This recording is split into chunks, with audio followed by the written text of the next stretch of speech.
Sugar के मरीज़ों में और ख़ास तौर पे उम्र रसीदा लोगों में पेशाब के मसाइल बहुत आम हैं, जिनमें पेशाब में जलन और पेशाब का बार बार आना शामिल है, जिसके लिए अमूमन डॉक्टर पेशाब का टेस्ट यानी कि यूरिन डीआर तजवीज़ करते हैं। यूरिन डीआर एक ऐसा टेस्ट है कि जिसमें कई पैरामीटर्स होते हैं और हर पैरामीटर की अपनी अहमियत है और महज 150 से 200 रुपये में होने वाले इस टेस्ट से हम इन्फेक्शन से लेकर कैंसर तक तकरीबन 20 से ज़्यादा बीमारियों के बारे में जान सकते हैं।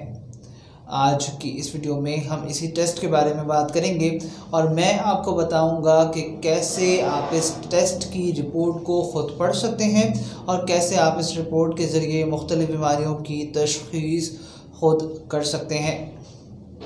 अस्सलाम वालेकुम, मेरा नाम डॉक्टर अब्दुल्ला इकबाल है। मैं कंसल्टेंट जनरल सर्जन और लैप्रोस्कोपिक सर्जन हूँ। इससे पहले कि हम शुरू करें, अगर आपने अभी तक मेरा चैनल सब्सक्राइब नहीं किया तो सब्सक्राइब कीजिए और साथ में लगा घंटी का बटन भी ज़रूर दबा दीजिए ताकि आपको तमाम नई आने वाली वीडियोस का नोटिफिकेशन मिलता रहे।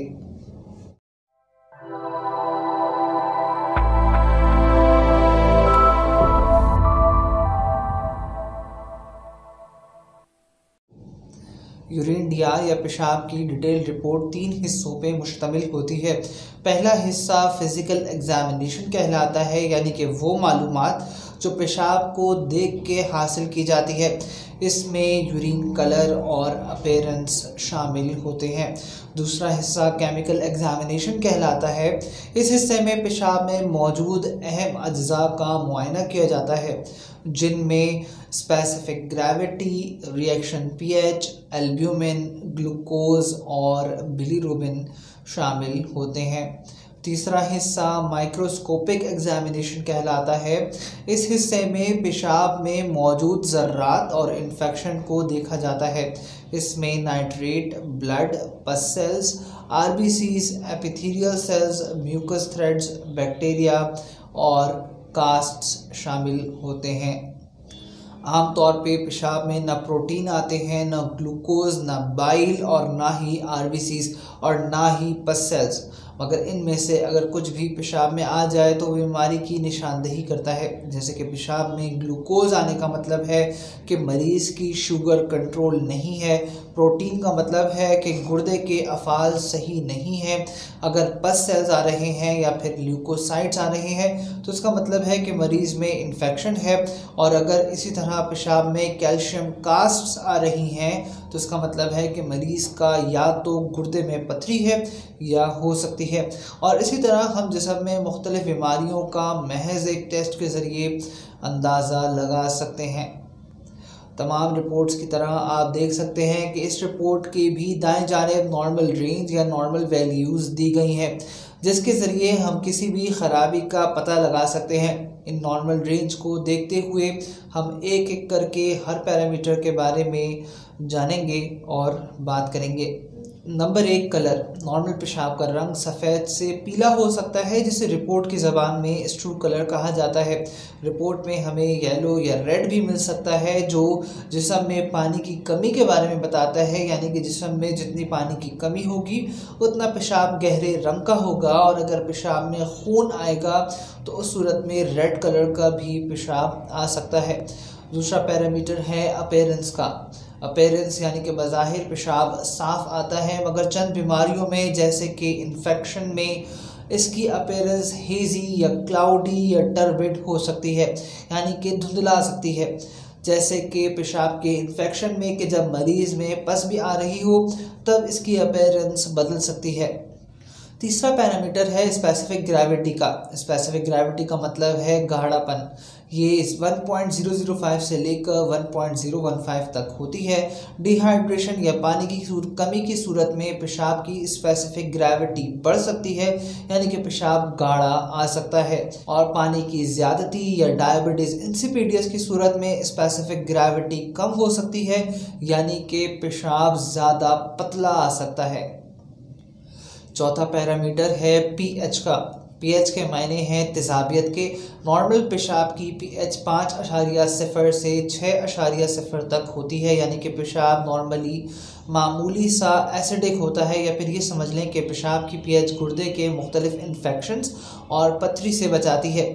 इसलिए पीएच बढ़ने की वजह से कई तरह के इन्फेक्शंस और गुर्दे की पथरियाँ हो सकती हैं।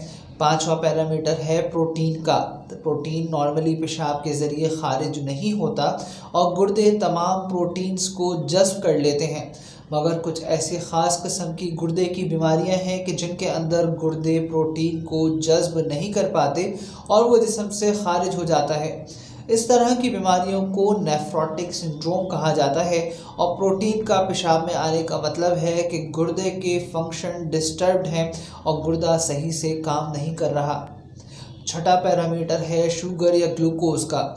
ग्लूकोज़ या शुगर अगर नॉर्मल रहे तो ये गुर्दों के ज़रिए जज़्ब हो जाती है, मगर ऐसे मरीज़ के जिनकी ज़ियाबीतीस है या जिनकी शुगर कंट्रोल नहीं है तो उनके पेशाब में शुगर या ग्लूकोज़ आ सकता है। इस तरह पेशाब के इस टेस्ट से ये भी अंदाज़ा किया जा सकता है कि मरीज़ की शुगर कंट्रोल में है या नहीं। 7वां पैरामीटर है बिलिरुबिन का। बिलिरुबिन आमतौर पे एक मखसूस मकदार में खून में होता है और गुर्दे उसे वापस खून में जज़्ब करके शामिल कर देते हैं, मगर चंद ऐसी बीमारियां होती हैं कि जिनमें यह बिलिरुबिन खून में बढ़ जाता है, जैसे कि जॉन्डिस कि जब जिगर काम करना छोड़ देता है, उस सूरत में पेशाब में बिलिरुबिन आ सकता है। इसके लिए हम एक मज़ीद टेस्ट LFT करवाते हैं।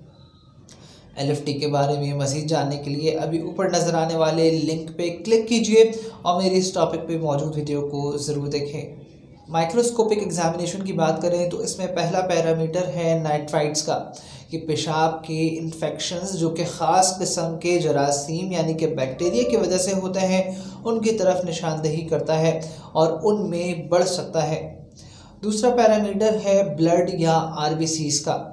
आम तौर पर पेशाब में कोई एक भी रेड सेल या RBC नहीं आता, मगर चंद बीमारियों में ये सेल्स आ सकते हैं, जैसे कि इन्फेक्शंस में, गुर्दे या मसाने की पथरी में या गुर्दे या मसाने के कैंसर में।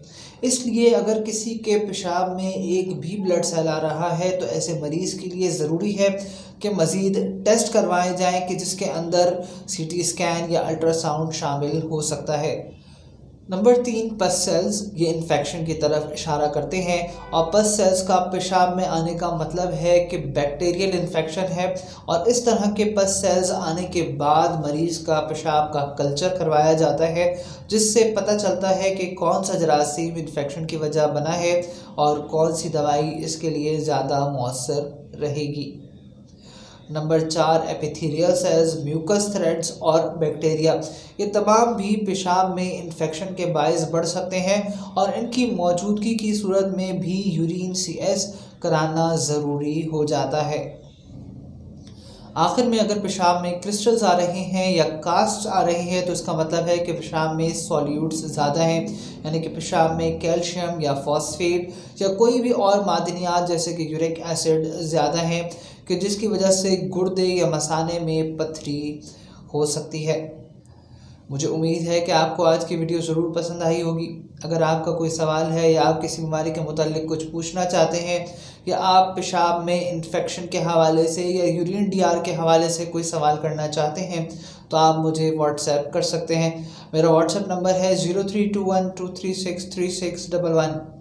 आज के लिए इतना ही। मैं डॉक्टर अब्दुल्ला इकबाल। अल्लाह हाफिज़।